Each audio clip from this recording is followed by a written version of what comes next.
Hello and welcome to a special edition of MojoTalks. My name is Eric, and today we're talking football. And not American football, we're talking the beautiful game.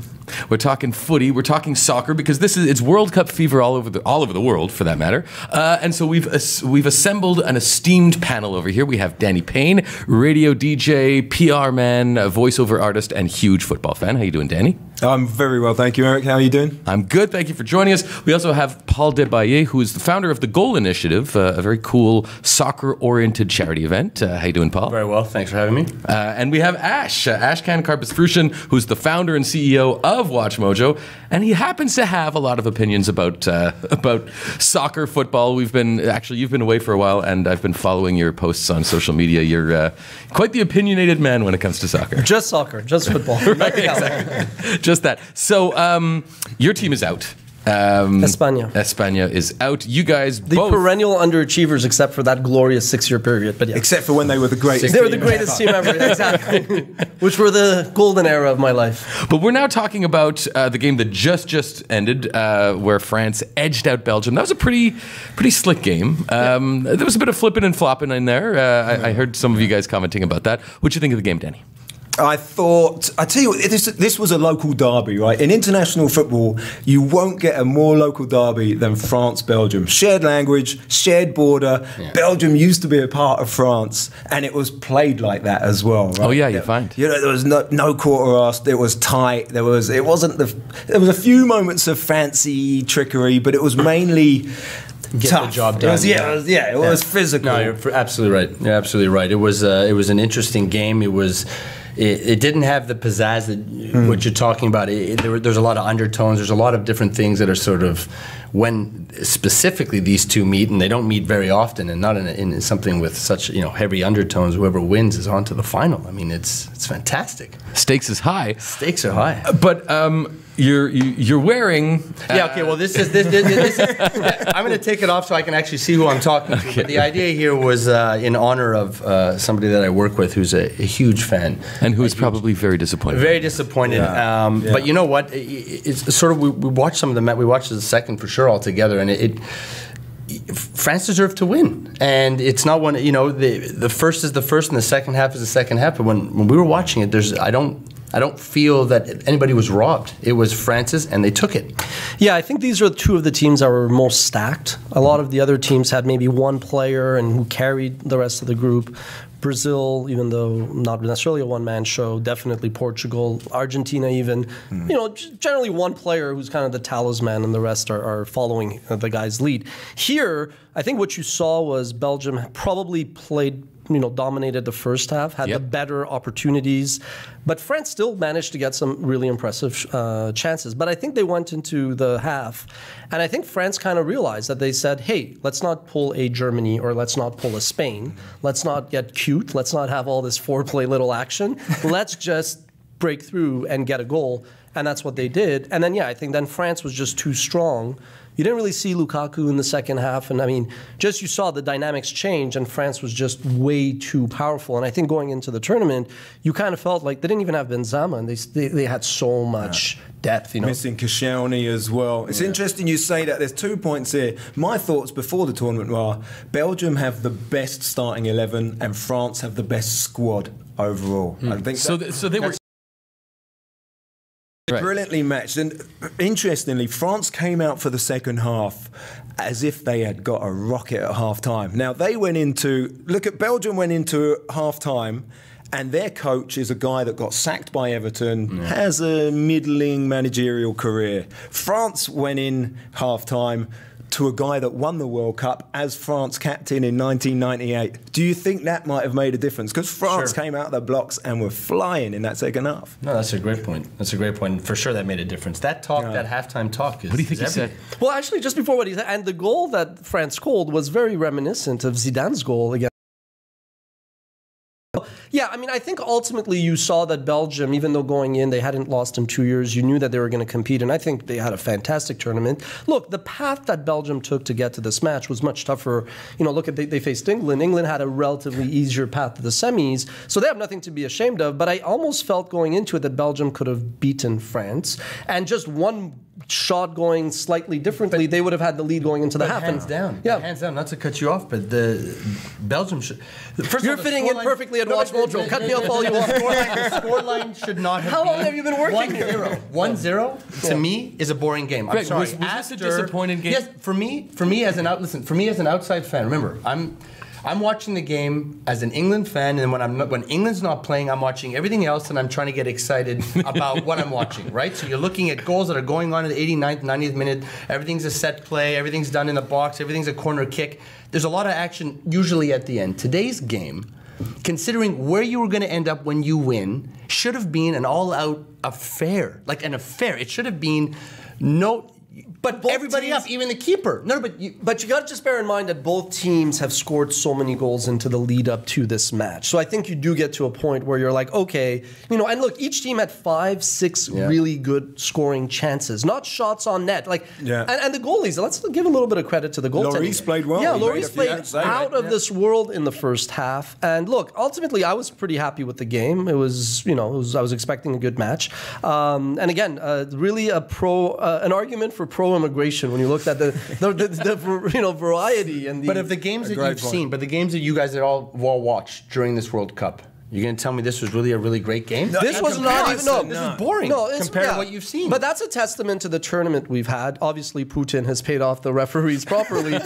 I mean, look, there have been so many amazing matches. We talked about the corner kicks. We talked about the set plays. Yeah. Just look at the sheer goal scoring, right? I don't know if it was 4 years ago or 8 years ago, probably both. You had so many 0-0 matches, 0-1 matches, 1-0 matches that then kind of, we're like, okay, you kind of find the riveting parts out of them. Here, I could think of, I've been so fortunate. I've watched football matches in the last month in Montreal, in LA, in Greece, with people from all over. So kind of like sitting with the German fans, sitting with the Swedish fans. And every game, maybe it's because I'm out there in a pub or in the streets of Europe, but every game you could argue being one of the best matches you've seen in the last 4 to 8 years. And, props. Would you say have there been any major surprises? Well, of course. I think Germany, but even then I wouldn't say is a surprise because you saw France after winning in 98 lost in 02. You saw, who else? That's happened. You saw Italy after winning in 06, losing in 10. You saw Spain losing when they got just destroyed 4 years ago. So going into it, I think you saw that Germany was probably going to be at risk of that, and that's what happened. But I think Germany, the problem was they just sat back a lot. These teams that are so strong technically, I think they need to just get out. Who am I to tell these teams what to do? But I really think you need to have the killer instinct. Spain was typical of so much foreplay, not enough action. They had something like 800-900 passes against Russia. And that's where maybe the lack of coach hurt them, where somebody needs to step up and say, could you take a freaking shot Their coach did get sacked a day and a half before the start of the tournament. It's going to harm your chances. So that actually is probably one of the biggest surprises of it. I would throw out Mexico's play. That's been fantastic. Yeah. And I'm also going to throw out, and I'm sorry, but that England is in the game tomorrow. Why? I'm sorry, because England's not supposed to be. Yeah, but we're not supposed to be there. But why has England persevered to get to the semis? In your opinion, is there one thing? Is it Kane's 6 goals? Is it? No, it's not just Kane. I'm sorry. I know Danny won. No, but it's not fair because this is actually it's a full team effort. You watch what they're doing in training. You watch how everything is going on. You see what Southgate's done. It's not just Kane. It's a full team. It's the first time I've ever watched England and I'm like, wow, that's a full team. When you listen to anybody that knows these teams and has spoken to guys or have actually played, we've been listening, Danny and I talk about this, we've been listening to a lot of sort of sports radio in Europe. These guys are saying the England squad has never been this close. The doors open in the hotel rooms, the conversations between each other. That makes a huge difference. And right? Southgate, you mentioned Southgate, and we talked about how Deschamps must have had an influence on the French players at half-time. Southgate missed the penalty that put England out of Euro 96 semi-final. He's been there. When England beat Colombia on penalties, the first person Southgate went up to was the Colombian guy that missed their penalty. And it's that that's the kind of guy he is. That's the kind of... So there's a strength of character. Yes. There's a depth and to the class. team. Yeah. Exactly. Right. And that's and he's been there again. Yeah. So the players are looking at him. This is a guy that's not just seen the heights of football, but the lowest of the lows. Yeah, absolutely. But if I may, I mean, look, England is a team, and there is a relationship, we talked during the break, between the club level and the national squad. So if you look at why maybe Netherlands hasn't made it, maybe it's because at the club level they haven't been as strong. England, you expect them, just on the strength of the quality of the Premiership, for them to do well. And I feel we're almost surprised, but every year we're kind of, England should do better than they have. But here's the thing, on the club level, no problem. But at club level, you're playing together all year round. When you play for your national team, how often are you playing with these guys? Twice a year? They've got 2 Maybe weeks they have 2 weeks the to get, tournament. hey, how are you, buddy? Good. You too? And then you're supposed and not to gel? take anything away, do you think that they may be like, we joked about, well, a quarterfinal against Sweden can, but I mean, do you think that's an unfair knock against England, that even if they would have had tougher competition, they would still be here? Like that game against Belgium, the team that won the Group A was going to have a much tougher path going forward. It was the game no one wanted to win. That's it. But do you think, pretty much, but do you think that England would still be in it tomorrow if they would have kind of beaten Belgium? Yes. 100%. You're the team. Danny doesn't agree. No, he doesn't. That's okay. I'm not sure. I wouldn't know. But well, they didn't beat Belgium, and Belgium didn't beat France today. Right. So, but I fair enough. Okay. Let me ask you guys something else, because we can't talk about football, soccer, whatever you want to call it, without mentioning the big news today. I mean, Ronaldo, basically, he's off to Juventus. Massive. Is this, speaking of surprises, is this a massive shock? And do you think, his tenure at Real Madrid, was that the greatest of all time? He was absolutely brilliant. To me, the greatest player ever is Argentinian. And not called Leo Messi. Let's say that. El Diego wipes the floor with both of them. So let's get that out of the way straight away. This is how much do we have? That's a major debate. That's a whole other discussion. So, let's come back tomorrow. See you tomorrow morning. No, I'm kidding. But I would if I. Okay, sorry. Okay, let Danny finish. Sorry, excuse me. Are we going to go there? Are we going to? In terms of the Ronaldo thing in this World Cup, I was delighted when Ronaldo and Messi got kicked out, and we could talk about teams, we could talk about characters, we could talk about tactics. While they were in, he's right. While you were in, it was just about those two guys. Right. I totally Who's agree with you. better? Yeah, totally agree. Rubbish. Get him out. But to add to that, even when Neymar came out before and he's like, I'm the greatest player on the planet because Messi and Ronaldo are from another universe. I was like, shut up. You're not even the best player on the pitch sometimes. What are you talking? Just play well. Yeah. And then, I think hopefully, on Neymar's point, hopefully he got a little bit of humble pie with like the people making fun of him because he has so much talent. He doesn't need that. Now, I would concur that I always felt 2 years ago, even when Ronaldo won the Euro with Portugal, I always felt that like you could not plausibly make the case for either one of these amazing players, Ronaldo or Messi, to be the greatest of all time if they never won the World Cup. I felt like that argument was moot because I felt to complete, the kind of the things, the checklist to But does that apply to all sports? I mean, but look at the players who have never even played a World Cup. George Best, Ryan Giggs. These players, amazing players that were just born in countries that never made the Cup. They were just surrounded by terrible players. But to your question, if I can, to me, huge shock that it went to Italy. I was. Yeah, you thought he'd go to Manchester? Yeah. I actually, Trafford, you know why? Yeah, you know why? Because I really think he's taking the same path that most of these guys will do. He's going to go back. He does his tenure back in the UK, and then gets LA, gets his stock up, and goes to the US. So this Italy move sort of throws a whole curveball on. From Italy, does he still go back to the UK? Can I throw in? Could this be more of a tax reason he didn't go back to the UK? There is the situation. Because I mean, the whole reason why we're in this situation is because I think the transfer fee was 160 million euros, and I think they ended up bidding 108, and that sealed the deal, which is a huge sum, not a record sum, but huge sum, insane. My guess is that the fact that the club didn't support, well, this is not, I think people have widely said that the fact that the club didn't support him when the tax authorities came after him kind of peeved him because everybody has a God complex when you're at that level. So he kind of was like, I've made up my mind, I'm leaving. I agree. People just assumed he's going to go back to Manchester United. My guess is if he had such a bad experience with tax, I'm not saying Italy's better, but I can imagine you not picking the UK as the first place you go. Now, the whole thing that's weird about Juventus, and we talked about this, is then why the hell would Buffon go? Exactly. Then why wouldn't like somebody place a call and say he's upset at Stick around stick another year. Just Don't go to a few PSG. weeks. Sign with PSG A few- after. yeah, This yeah, is your makes- chance. So something was off here because this wasn't this big coordinated thing, and soccer is all drama. Now, to your point, look, I think if you're going to make the argument, and I'm not saying, but if you're going to make the argument right now that Messi and or Ronaldo are the top of all time, sure, you could argue that Messi maybe has been better than Ronaldo some season. But I mean, if you look at right now, Ronaldo would get the edge over Messi. So to answer your 100%. question, yeah, I think just was what he's done with the Champions League. Yeah, I think his tenure at Real Madrid, if you look at the goals scored, if you look at the Ballon d'Ors, if you look at the Champions League stuff, yeah, I don't see any other player with one club in one stint having a better run. Could you think of any really player? Way back in history, no. But he's also Real Madrid is like Stacked. it's like the New York Yankees. Yeah. It's like It's they're- really, it's But I was he's talking. surrounded by talent. I mean, what they've done is incredible. Don't get me wrong. But yeah, and it's been an amazing run, and I love Ronaldo, I love Messi. I think I just love watching them. I think they're incredible. They are stacked, but I will say, not to take anything away from Messi, I think the work that Xavi and Iniesta did at Barcelona, doing a little bit more of the dirty work, helped Messi a bit more than the supporting staff that Ronaldo had at Real Madrid. Ronaldo probably had bigger superstars, but I think were they supporting? that's or were it. They, They were. superstars That's on the their own? thing. They needed their own support as well. Exactly. So I think The Harlem yeah. Globetrotters. Yeah. Too many guys with too much talent. Let me ask you also about the tournament.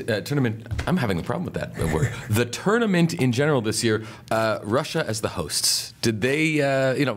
Russia were in the news for a variety of reasons before this. Yeah. Well, look at Danny Rose, England left back, black fella. He told his family not to come and watch him at the World Cup, and he said it broke his dad's heart. His dad had followed him everywhere, but he suffered racial abuse himself in Russia before at a lower level, lower age group football. He said, look, I've got to concentrate on the World Cup. If you come, I'm going to be worried for your safety. It was this kind of level. It wasn't just sort of Chinese whispers, kind of, rumours flying around. It was hard evidence. There's LGBTQ fans were told no public displays of affection. And we haven't heard any of that. No. I haven't heard one thing. So that's is that been a because problem. the fist came down and it was like everyone on your best behavior? It's sort of like what happened with Brazil. I mean, they cleared out the Flevevas. Like it's sort of a little bit of a. They kept people quiet, but again, remember, there's still a lot of football to be played. There's still some stuff that can go down. Yeah. Right. Yeah, I mean, England are still in the tournament. England. Let's say England makes it tomorrow, Yeah. and then they go all the way. will. Then God knows what's going to happen. So let's not get premature. Look, I think it's a weird ass time in history where if you are aliens and you descend on planet Earth, you see what's happening in the U.S. and you're like, oh, World Cup, let's go to Russia. You arrive in Russia, you're like, wow, Putin is like the self-disciplined, open-minded, all for diversity. He's like the cool, calm, collected head of state, and that's bizarro batshit. But yes, I think the idea is, to put on my historian hat, a week after the Sochi Winter Games, that's when Russia sent the green uniformed soldiers into Ukraine. So they kind of waited, distraction. People are still partying about Sochi, and oh look, Ukraine has been Crimea has been annexed. So if you actually talk to people, you're like, hey, it's kind of weird. It's been very calm. They're like, it's a calm before the storm. They are assuming. I hope my comrade does not make me disappear for saying this. There is this whisper talk that, okay, soccer is the center stage, but in a week or two, there's going to be something that's going to happen when we are all distracted. Well, time for more distraction. Tomorrow is another big game. What are our predictions? I'm going with 3-1 England. Wow. I'm going all out. Wow. Look. They got What if Croatia pulls it out? So they do, but they're not going to. Listen, but if you follow a team, right? You're with the team or you're not. No, yeah, he's got. So what am I going to say? We're going to lose that. We're not going to. No, we shouldn't already be here if that's the way I'd be thinking. Well, I follow the right? Montreal Canadiens, but I know they're going to lose. That's a goddamn long. That's a long These road days. we're about to endure. Is this again. vodka? That's another terrible. And then I follow Chelsea. So right now I'm in hell all I around. feel your pain and all. Man, it's like, And work with a Liverpool fan who did. it must be tough. This is just one thing after the other. Tomorrow's game, I'm very nervous. I feel, there's the old adage, the old football expression, a game is won in midfield. And if the game tomorrow is won in midfield, they have got Luka Modric and they've got Rakitic. And those two are two of the best midfielders in the world. If they take control, Croatia win. If England can somehow get through those guys and negate them somehow, England win. That's what it all boils down to. Yeah, no, I think the France-England final is such a romantic headline that I think that's very likely to happen. And for all the reasons that they discuss, England does seem like they have just, it's their year. The mojo. But one thing about Croatia you got to recognize is if you look at all of their matches, there has been no high and lows. It's been very constant. Even when Belgium defeated Japan and they were down 2-0 with about half an hour to go, brilliant comeback, like losing your mind watching it. It wasn't that constant. They were on the brink and they had to come back. And you could say the same thing about England. England was on the verge of losing on penalties and they were down. To me, Croatia has been the one team that has been like just the safe bet. They're the Jerry Seinfeld. They're even Steven. Yes. Well, they did have that game against Argentina where they absolutely slammed Argentina, and you thought, this is it. They're going to go for it. And then they plateaued again. But again, you beat Argentina like that, you can have a little bit of letdown. So my only point is I think Croatia is the team that may just smoothly sail into the finals because we don't expect them to. Do they beat France? Well, you know what? No, here's the thing. I think look at how much they almost sedated, almost like with drugs, Belgium. I think France this year, and I think nullified that threat. And I think France, frankly, losing. I mean, I know the Euro and World Cup, you can't necessarily always connect the dots, but I do. I actually think they're kind of the continuum of the same team. If you look at the way Spain did, I think France losing on home soil to Portugal in extra time 2 years ago has kind of made them say, we got to come and we got to come with a vengeance. Not again. And I mean, you look at France. France at the beginning of the tournament, it was all about Pogba and all these. And look at all these. I mean, Mbappe is 19, so you could say, okay, well, we weren't sure if he was going to break through. They just have so much talent. But, Croatia and England, anything can happen. But I think at this point, it's France's tournament. But Croatia, they've come through. I think Rakitic, this guy, the midfielder, we mentioned him before, he has scored the winning penalty in the second round and the quarterfinal. No one's ever done that. Right. Okay, he has got his team through. The confidence he must have got from that. Taking that penalty, the pressure on his shoulders, entire nation's hopes.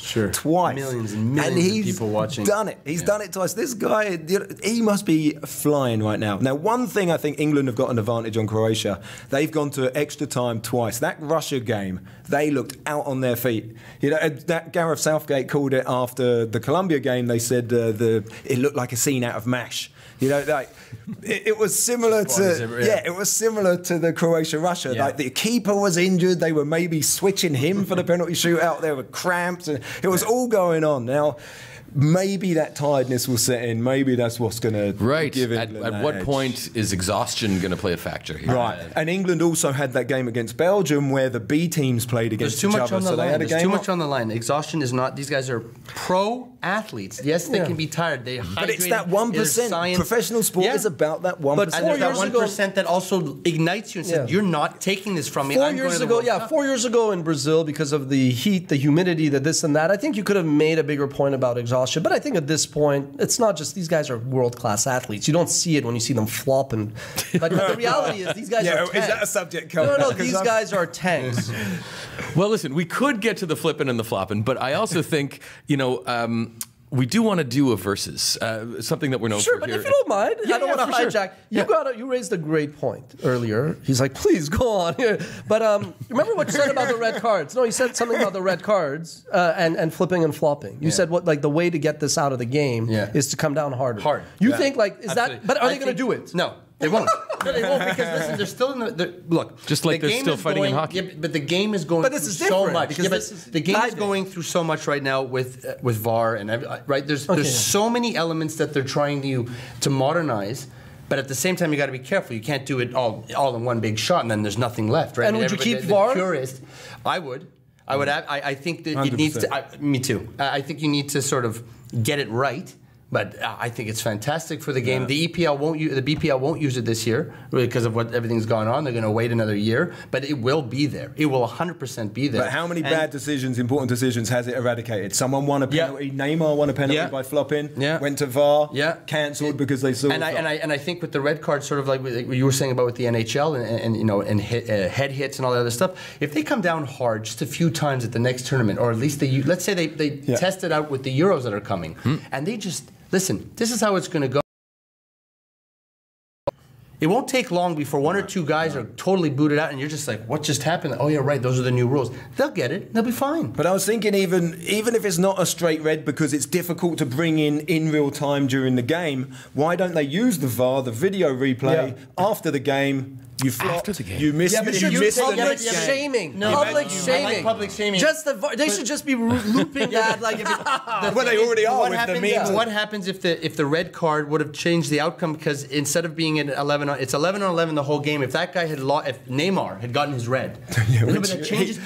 He'd never play. Now it's 11-on. Yeah, but that's a whole different game. So then Danny's suggestion is good. No, in because other words, imagine no one would risk missing the World Cup semi-final. Imagine you're about to flop and you're like, Jesus, if they catch me after the game. I'm going to miss the next game, which is the World Cup final, which is the World Cup quarterfinal.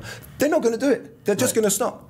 That's it. Just you're going to miss the next game, bang, and it wouldn't happen. Like you're saying, even if it's not as harsh or sudden shock to the system because I feel that would almost be. That's what I'm saying. That would be a bigger shock than VAR. Yeah. Oh yeah. Are you kidding Absolutely. me? Yeah. Can you imagine? Yeah, like guys, that would transform the game totally. Right. Sorry, you're going to versus? What? No, I was actually, for versus, I was going to say, we're going to come back and do that on Thursday with the two teams that are going to go into the finals. So that's something for you guys to tune into.